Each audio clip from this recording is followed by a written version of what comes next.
Bienvenidas y bienvenidos al programa Sobre la Mesa, un proyecto del Centro de Investigación y Estudios Políticos en coproducción con el canal UCR. El pasado domingo 14 de octubre se conmemoró el Día de la Integración Centroamericana, una región muy rica, con profundas raíces históricas, con desigualdades, pero riquezas naturales y humanas. Hoy en Sobre la Mesa vamos a conversar acerca de todos los ámbitos y todas las áreas que se relacionan y se vinculan con la región centroamericana. Vamos a ver una cápsula que hemos preparado para contextualizar el tema de hoy.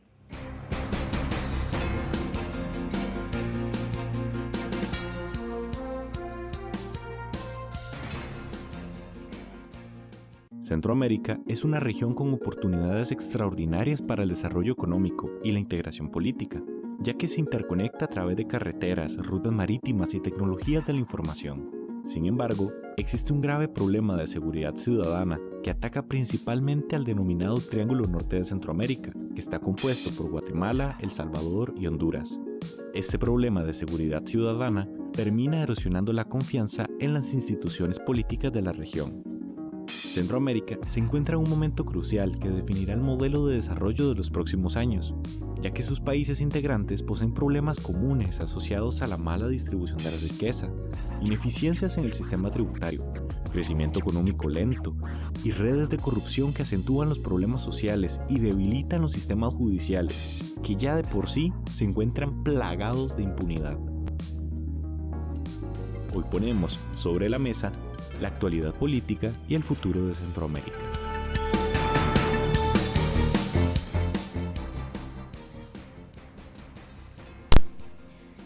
Para conversar sobre este tema hemos invitado al señor Mario Herrera Rodríguez, investigador del Estado de la región.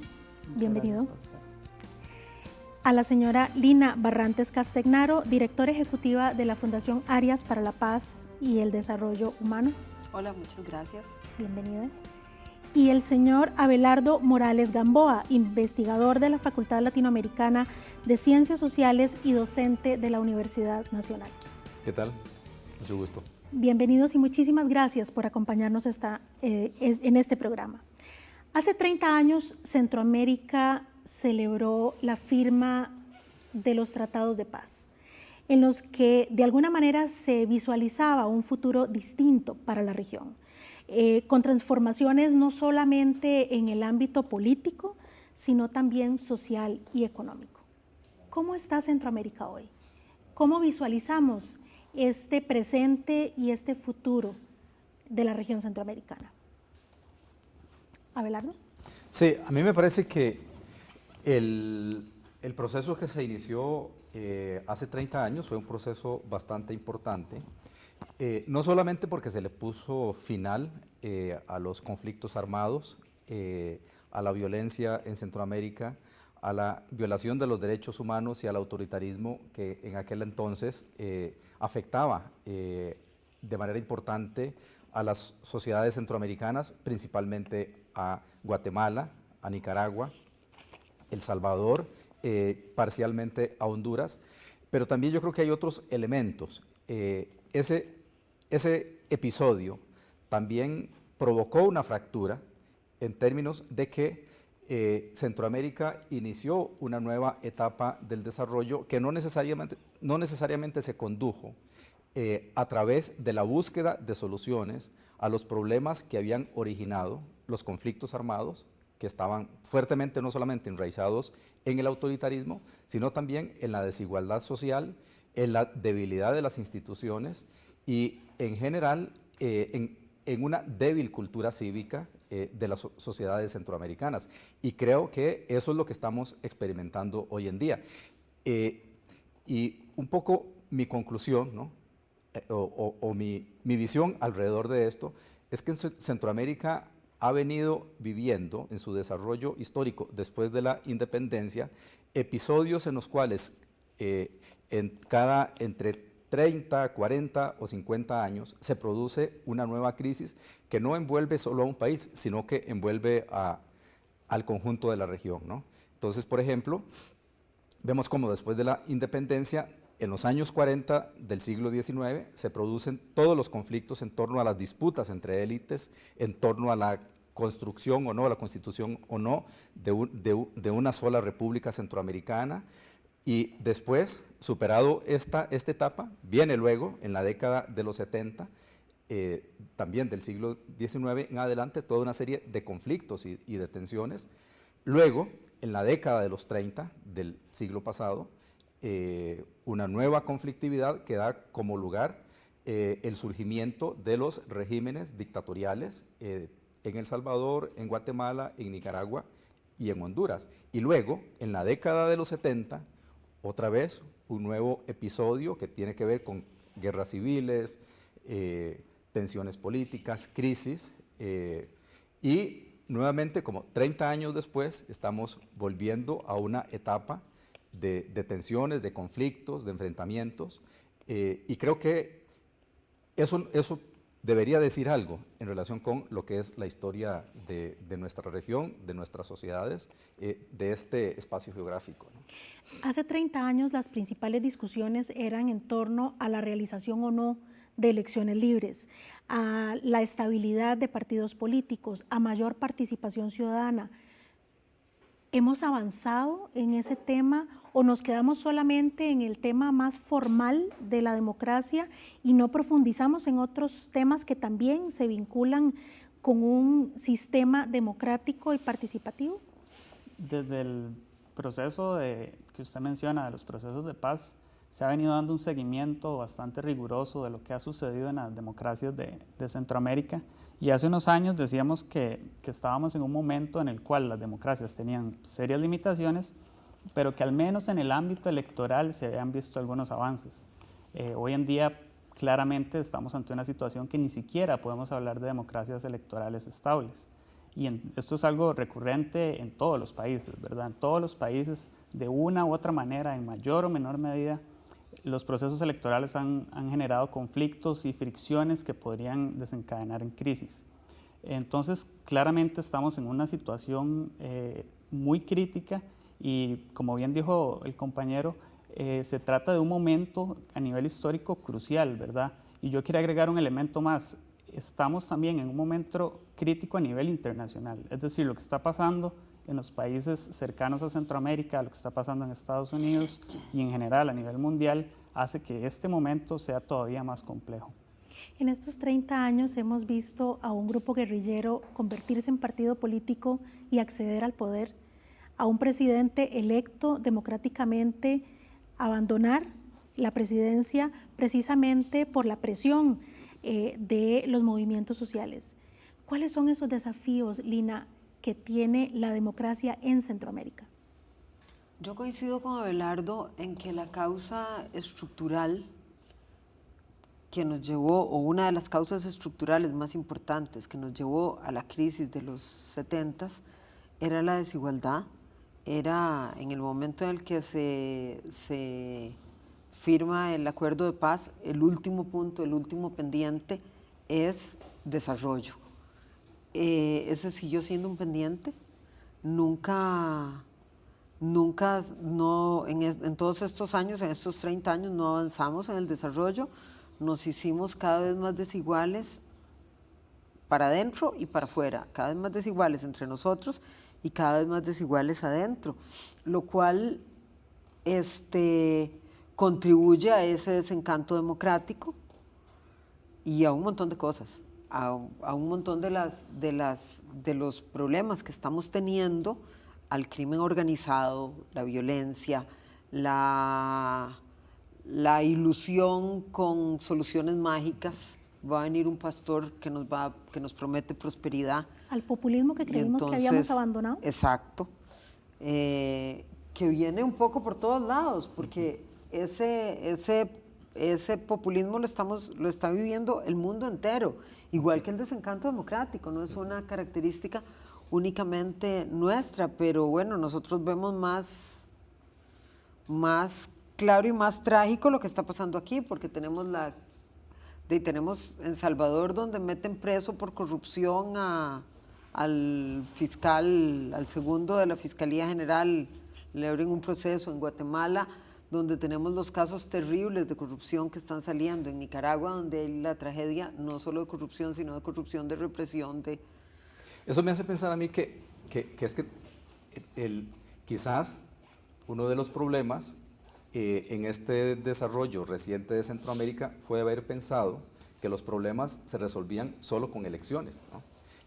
Y que era el juego de los partidos políticos, supuestamente con reglas establecidas, la conversión de movimientos guerrilleros en organizaciones o en formaciones políticas, lo que iba a resolver los problemas de la debilidad institucional de las sociedades centroamericanas. Pero es que en realidad la debilidad institucional de las sociedades centroamericanas no tenía que ver solamente con el ámbito de las instituciones, tiene que ver con la dinámica de la sociedad.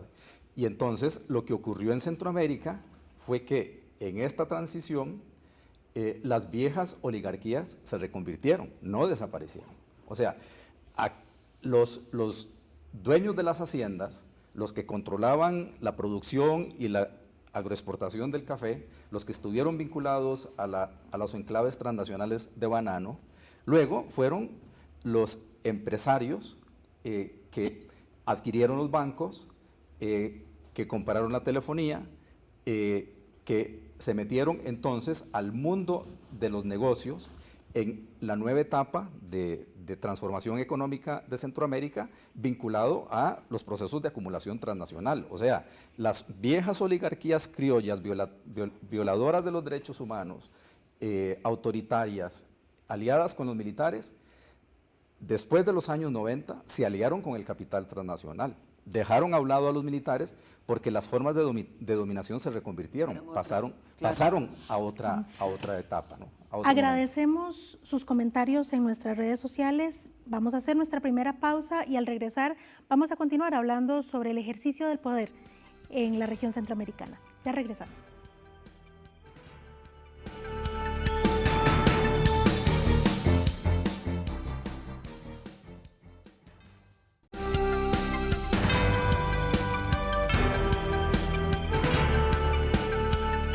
Regresamos a Sobre la Mesa conversando hoy sobre los desafíos que tiene la región centroamericana a propósito del Día de la Integración que se conmemoró el pasado domingo 14 de octubre.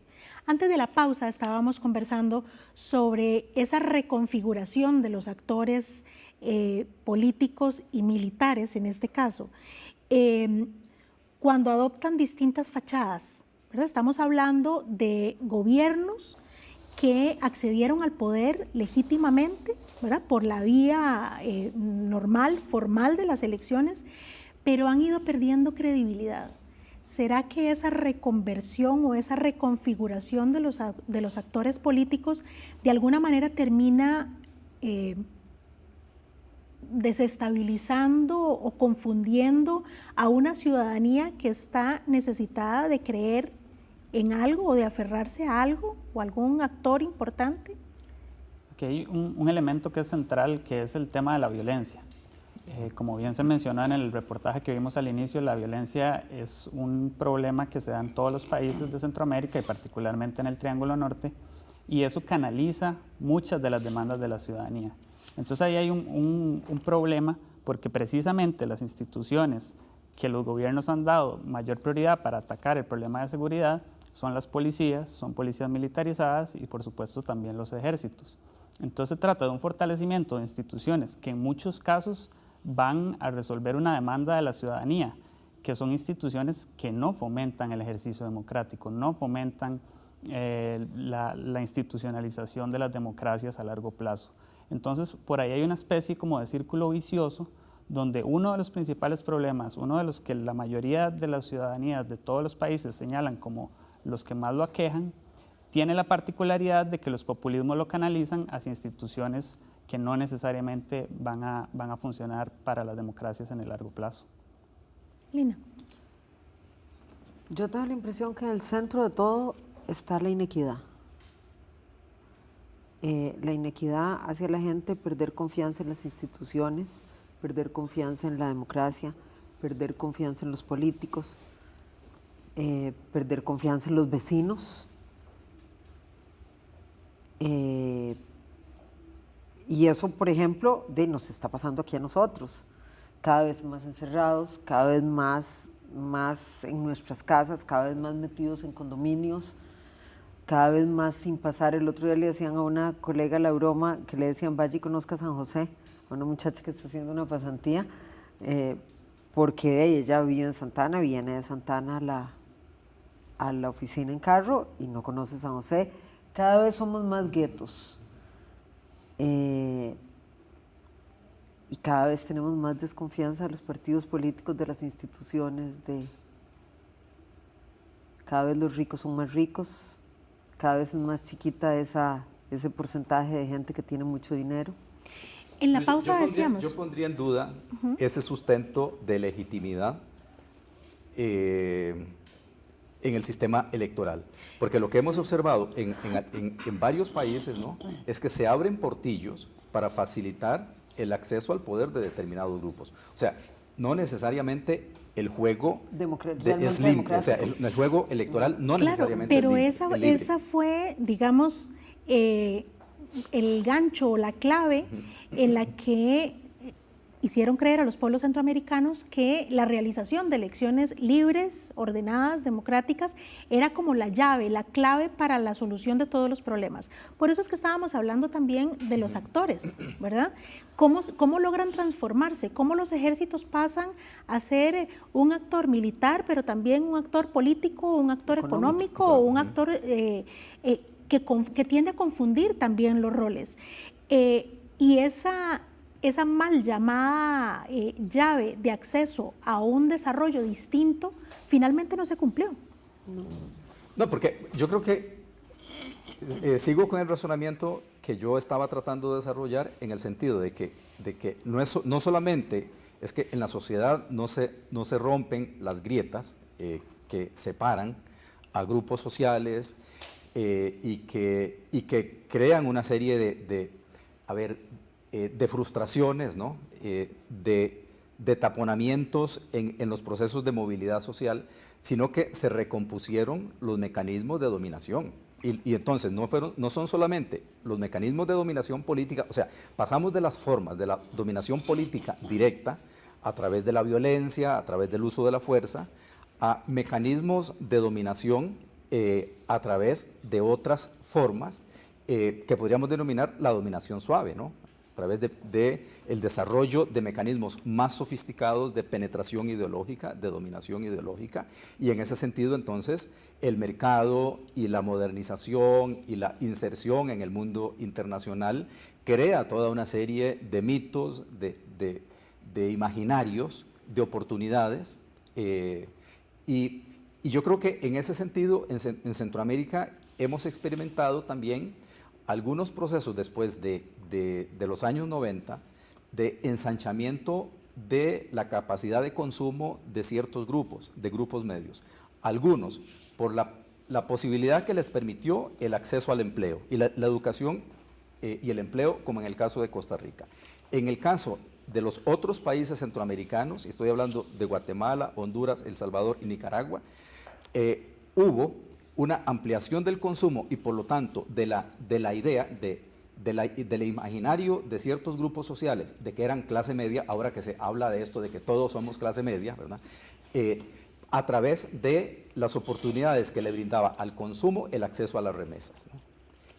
Entonces, se transforma la sociedad, pero no necesariamente se transforman las estructuras sociales que bloquean las oportunidades de acceso a beneficios, de acceso a empleo, de acceso a bienestar. Y hay otro grupo de la población que permanece en situación de exclusión extrema, no solamente en los países del norte de Centroamérica, sino también en Costa Rica, Panamá.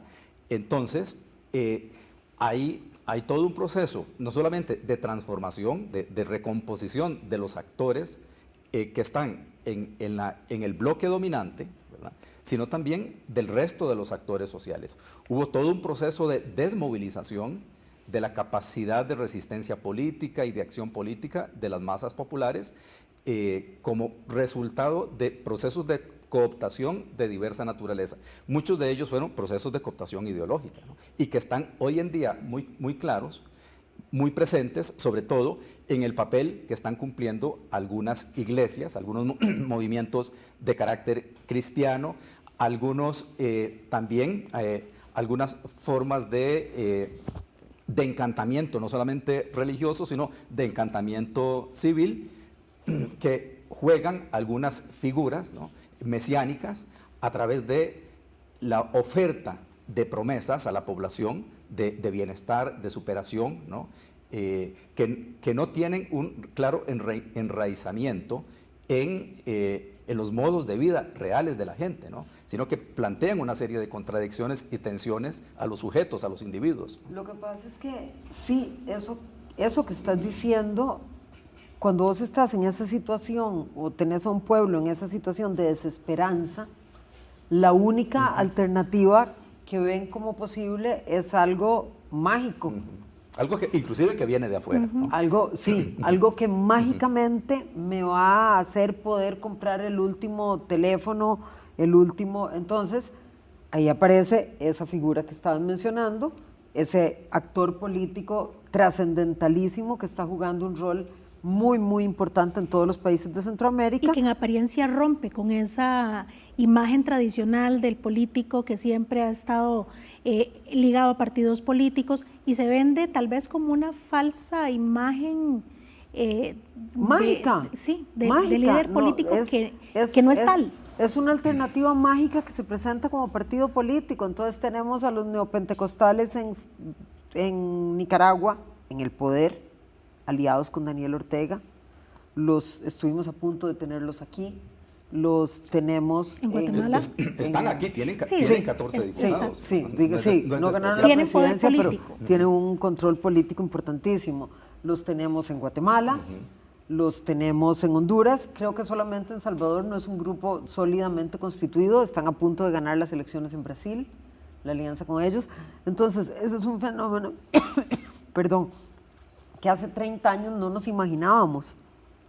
No nos imaginábamos a un credo religioso convirtiéndose en la alternativa en la que los más pobres, que ahora son los muchos, porque por lo menos aquí teníamos un bloque de clase media muy fuerte que creía que el ascenso social se hacía, la movilidad social se hacía por medio del estudio. En eso tampoco ahora es la realidad costarricense.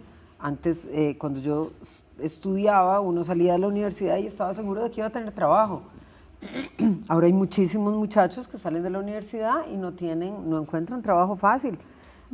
Terminan en un call center, profesionales haciendo Uber. Ahora tenemos un fenómeno muy diferente aquí. Entonces, la promesa de los 70s de que el ascenso social se haría, la movilidad social se haría por medio de un título universitario, ya no es tan cierta. Entonces, ¿qué nos queda? Creamos en una solución divina. Los niveles de desigualdad y de pobreza en la región son cada vez más alarmantes. Desde el Estado de la región, ¿cómo han logrado detectar no solamente las áreas, sino también esas demandas que se le dan al Estado, que se le exigen al Estado y que no se han respondido de la manera en la que la ciudadanía lo espera? Le dejo la pregunta, vamos a ir a una pausa y ya regresamos.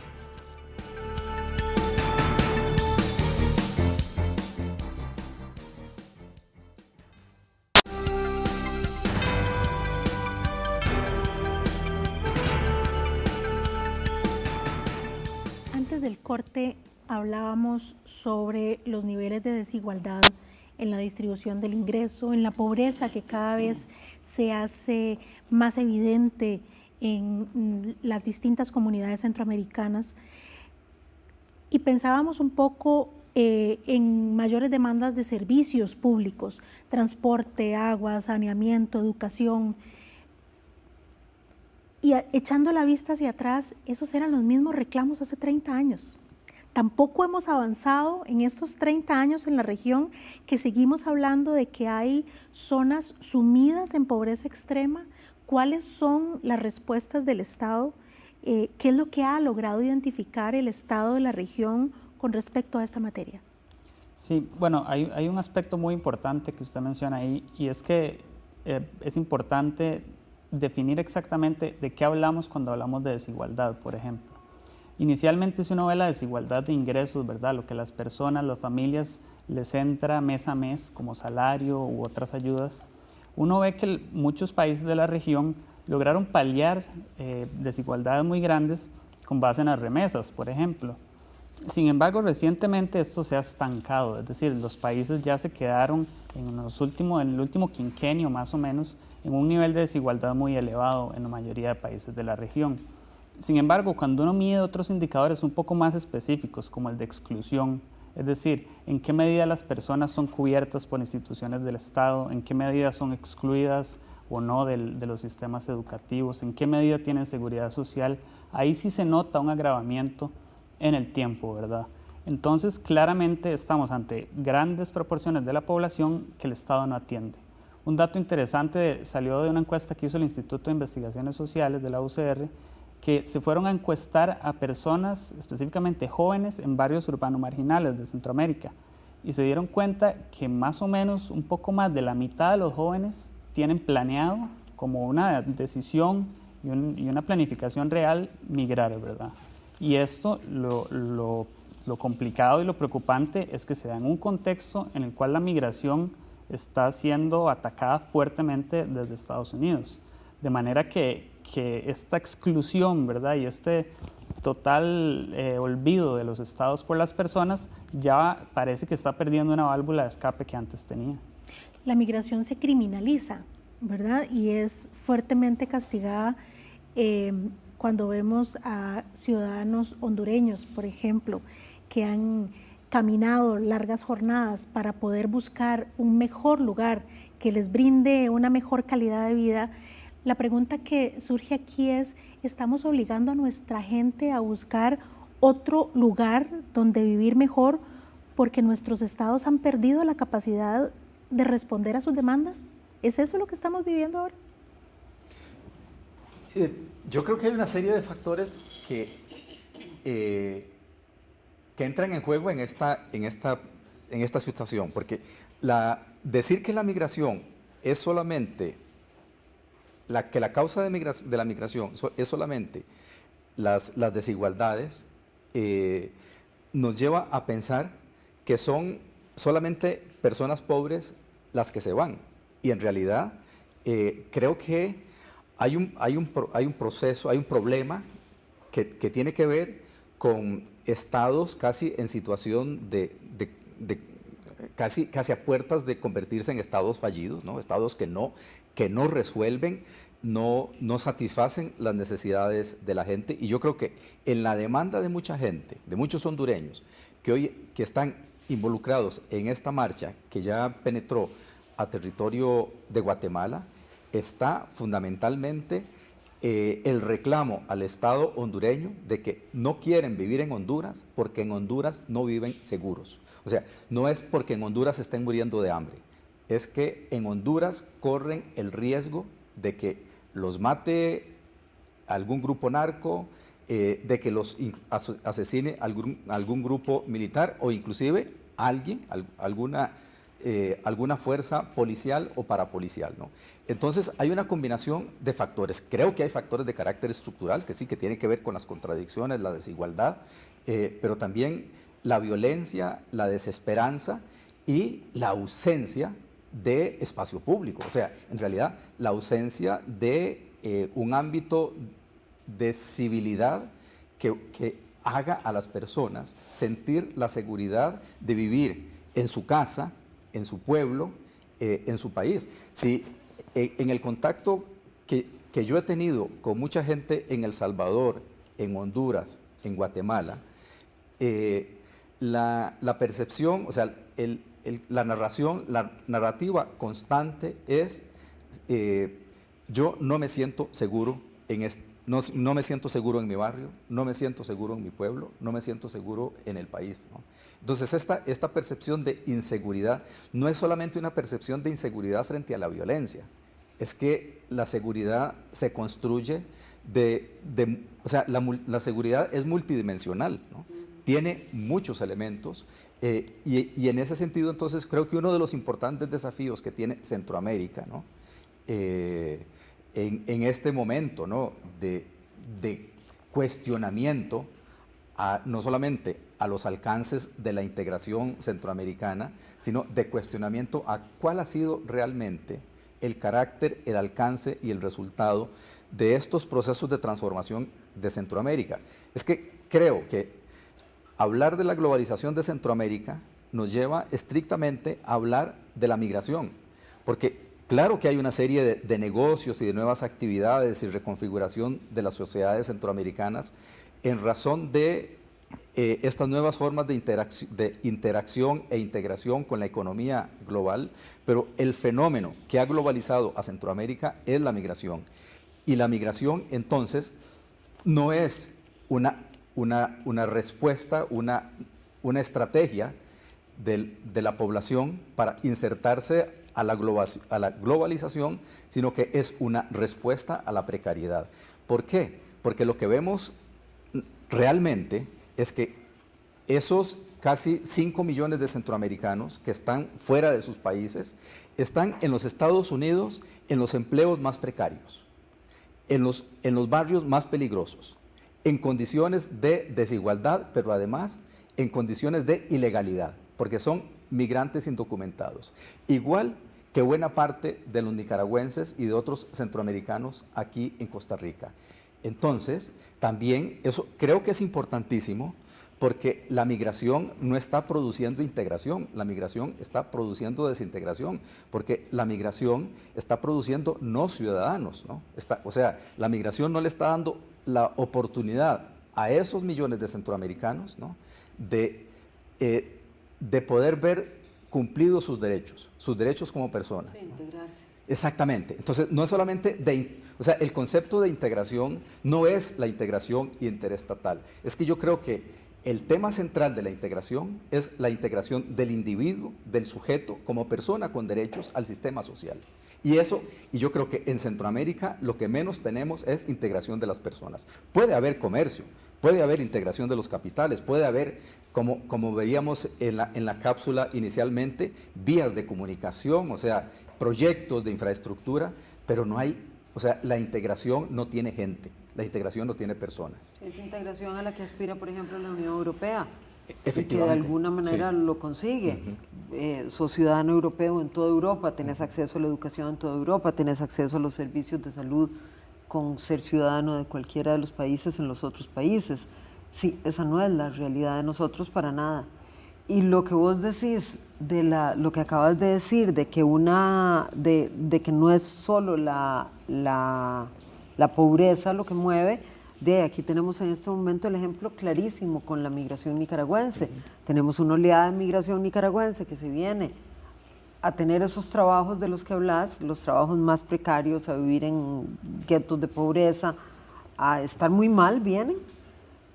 Probablemente mejor que en Nicaragua, porque si no, no estarían aquí haciendo trabajos que no son trabajos que puedan ilusionarlos en una gran medida y eso. Pero ahora estamos teniendo la enorme oleada de migración de gente que viene. ¿Por qué? Porque en su país no está seguro. Porque el Estado se convirtió en un Estado represor y no en un Estado que abrace a sus ciudadanos para brindarles alternativas. La institucionalidad regional se ha enfocado mucho más al comercio, al intercambio, pero ¿cuáles son los desafíos para lograr esa contribución al desarrollo humano?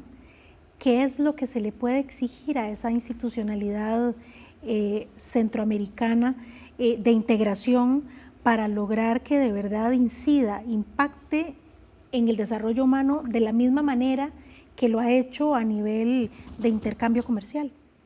Bueno, un elemento central, y ya lo dejó entrever don Abelardo, es el tema de que es enfocarse en las personas, ¿verdad? Y en una situación tan compleja como la que hay actualmente en la mayoría de países, pues es muy difícil pensar en grandes retos sin enfocarse tal vez en los problemas más cercanos, más directos, y la migración es uno de ellos. Actualmente los migrantes centroamericanos enfrentan una situación de violación a los derechos humanos en el momento en que deciden convertirse en migrantes. En Estados Unidos, por ejemplo, se les da un trato que desde todo punto de vista es violatorio de los derechos humanos. Entonces, por ahí pudiera haber vías, ¿verdad? Exigir garantías mínimas, negociar como grupo para garantizar el bienestar en la medida de lo posible de los centroamericanos, ya sea que viven allá o que se están desplazando en estos momentos. Entonces, por ahí hay un elemento central, porque hay que entender que la institucionalidad centroamericana depende de los presidentes y de los líderes de cada uno de los países, ¿verdad? Así está diseñada en gran medida la institucionalidad. Entonces, por este motivo, habría que plantearse ciertas áreas donde se podría comenzar a construir. Y por otra parte es importante mencionar el hecho de que estamos en un momento histórico, como lo decíamos, y que se vienen retos grandes que se está acabando un modelo de desarrollo que se implementó hace algunos años, porque los modelos de comercio a nivel internacional han cambiado, porque ya no se recibe a migrantes como se recibía antes. Es decir, hay todo un escenario internacional que está cambiando y que la región debería prepararse para ello, ¿verdad? Es que yo creo que hay temas cruciales que no están en la agenda pública, no están en la agenda de los estados, porque yo creo que hemos ido pasando como de una situación de asombro frente a situaciones de pobreza extrema, de violencia, de violación de los derechos humanos, a una cierta trivialización e inclusive indiferencia. Y yo creo que eso es muy, o sea, eso yo lo veo muy claro, ¿no? En las preocupaciones de algunas autoridades de gobierno, ¿no? Que son muy cínicas, ¿no? O sea, en relación, por ejemplo, con la situación de los migrantes, ¿no? En realidad, a las autoridades centroamericanas, a las autoridades de gobierno e inclusive al empresariado, la traducción de migraciones es el equivalente a remesas. O sea, el migrante es un activo económico, no es un sujeto con derechos. Con esta idea nos vamos a nuestra última pausa y ya regresamos.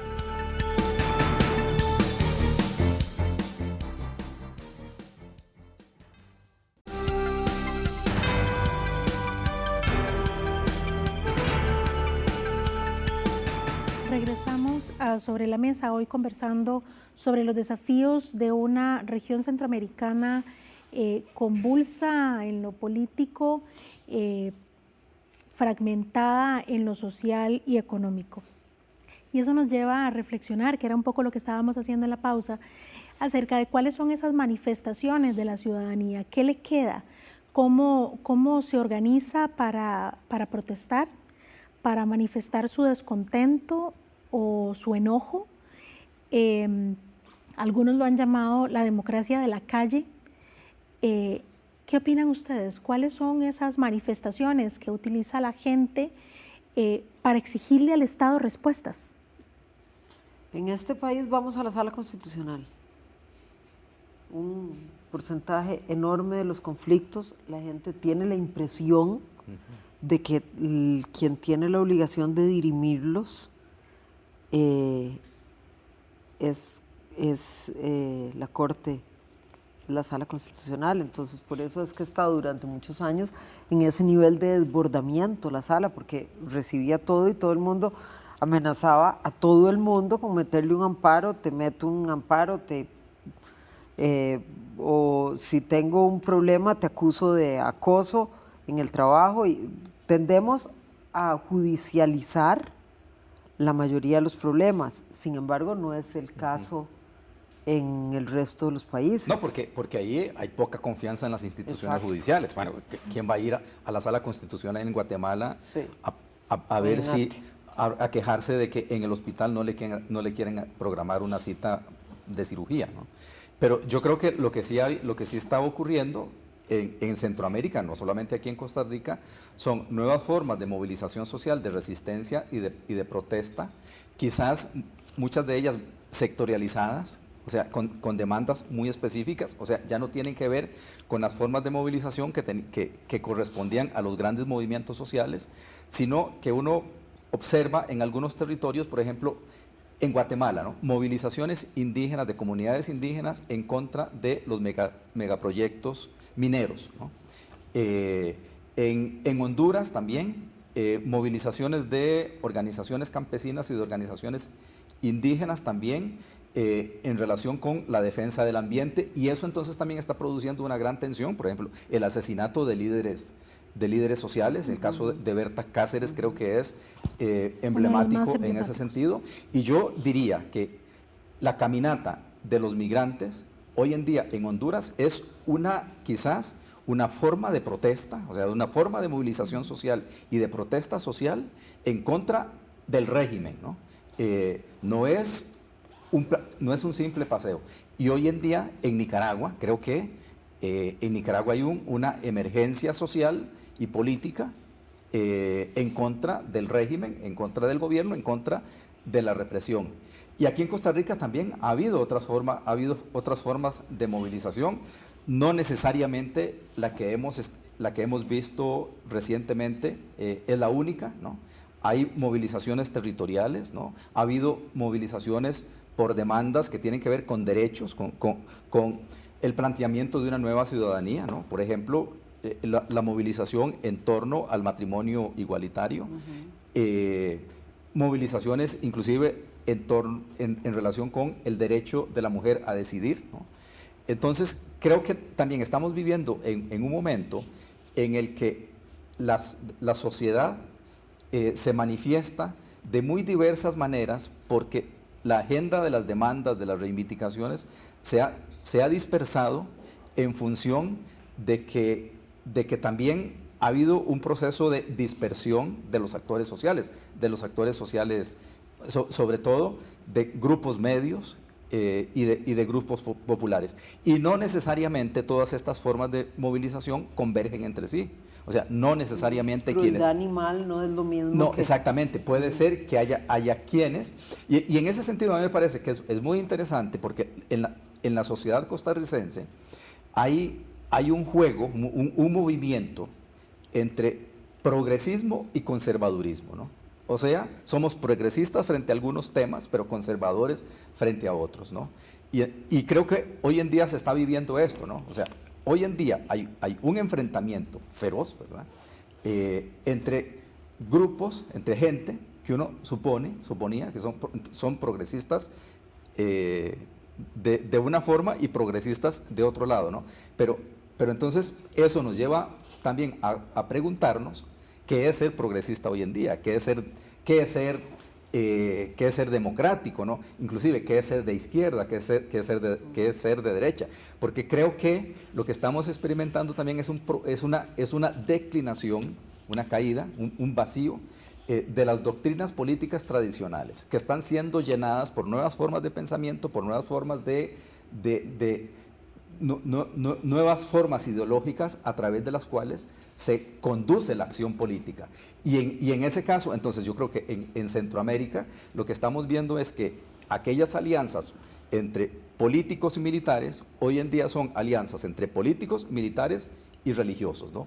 o grupos de iglesia. Entonces también hay una recomposición en la construcción de los imaginarios, no solamente de los imaginarios políticos, sino de los imaginarios de acción en general. Y hay una serie de sincretismos, ¿verdad?, que quizás por estar muy apegados a las concepciones políticas tradicionales, no las hemos leído.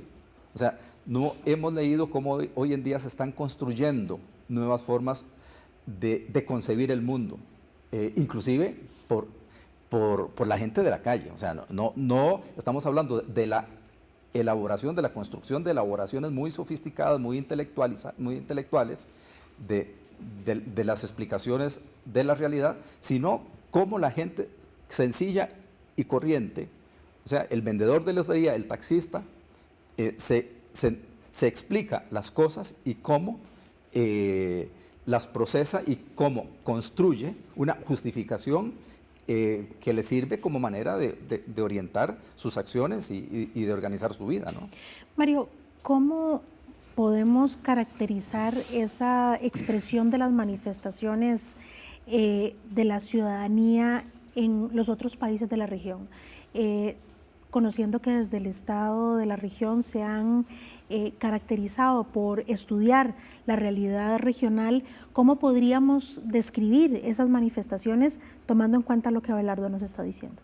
Sí, bueno, un elemento central que ha sido muy estudiado y se ha identificado ya desde hace varios años es lo que se mencionó con anterioridad, de que los grupos se manifiestan inicialmente ante demandas específicas, ¿verdad? Uno de los mejores ejemplos es lo que sucedía en Nicaragua a partir de la iniciación del proyecto del canal.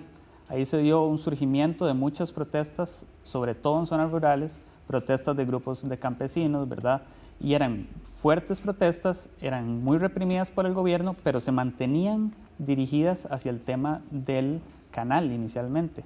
Y uno conversaba con personas de Nicaragua y era nadie podía ver lo que se venía, ¿verdad? Todo el mundo sabía la existencia del descontento enorme, todo el mundo estaba de acuerdo en que el gobierno era autoritario y tenía muchos problemas de muchos tipos, pero nadie podía ver lo que sucedía. Entonces hay que tomar en cuenta que estas protestas específicas, por demandas específicas, en cualquier momento, y a nosotros desde que estudiamos esta realidad nos cuesta mucho preverlo, en cualquier momento pueden desencadenar una protesta generalizada. Y esto sucedió en Nicaragua y puede suceder en cualquiera de los otros países en cualquier momento. Y creo que es algo que debemos tomar en cuenta nosotros como investigadores y en general las sociedades. Lo que antes dábamos por sentado ya no lo podemos dar por sentado. Y ya se encendieron chispas en muchos lugares que en cualquier momento pueden generar problemas mayores. ¿Está preparada la región para prevenir de alguna manera no solamente más brotes de violencia, de reclamos, de enojos, de desconfianza, para poder de alguna manera evitar lo que nos llevó a la guerra hace 30 años? Yo creo que no. Yo creo que la región... no aprendimos la lección, entonces, no, Lina. la región, como región, no está preparada prácticamente para nada más que para los caucas y recaucas y los temas aduaneros, que han sido lo que más nos han... No podemos ni homologar diplomas universitarios, no podemos ni homologar fácilmente estudios, seguros sociales, y como países creo que mucho menos. De cómo responde Guatemala, echando a la CICIG cuando se está diciendo que ya en ese momento, ya ahora sí ellos están listos para agarrar el sistema judicial en sus manos porque están tocando intereses del presidente. ¿Cómo está respondiendo Nicaragua a los conflictos? ¿Cómo está respondiendo Salvador? Bueno, vamos a ver cómo responde Salvador en estas elecciones, pero también tiene un problema enorme con un presidente prófugo en Nicaragua. El panorama es sombrío, entonces no tenemos demasiadas esperanzas o por lo menos sentimientos positivos de respuestas oportunas de parte del Estado, de una ciudadanía que exige respuestas que no le son dadas oportunamente y que además esas demandas específicas de esa ciudadanía provoca nuevas formas de manifestaciones y de resistencia y de protesta. Es que seguimos con estados débiles. O sea, seguimos con estados débiles, lo que significa es que el sistema institucional no se fortaleció, o sea, no adquirió legitimidad, ¿no? Y entonces el gran problema es que la gente no se identifica con las instituciones. Y aquí en Costa Rica hay un proceso de pérdida de credibilidad en instituciones que antes se consideraban inmaculadas, ¿no? Como la Corte, la Iglesia inclusive, hay cuestionamiento a las universidades, hay cuestionamiento a los medios de comunicación, ¿no? Hay cuestionamiento a los partidos políticos. Y eso en Centroamérica es clarísimo, ¿no? Entonces, podríamos decir que igual, o sea, la región no está preparada para catástrofes naturales, avanzamos mucho en lo económico comercial, pero dejamos de lado tampoco es que haya una economía no, pero sólida. Avanzamos un poco más en el tema comercial que lo que hemos logrado hacer en el pero ámbito tampoco la integración político, comercial es un social. No es la panacea, pero por lo menos se avanzó un poco más ahí que en el ámbito social, político, y es una lástima que no hayamos aprendido lecciones. Se nos ha acabado el tiempo, es un tema que trae muchísimos otros temas adicionales y prometemos volverlos a invitar para profundizar sobre este y otros temas. A ustedes agradecerles su compañía y los esperamos la próxima semana. Muchas gracias.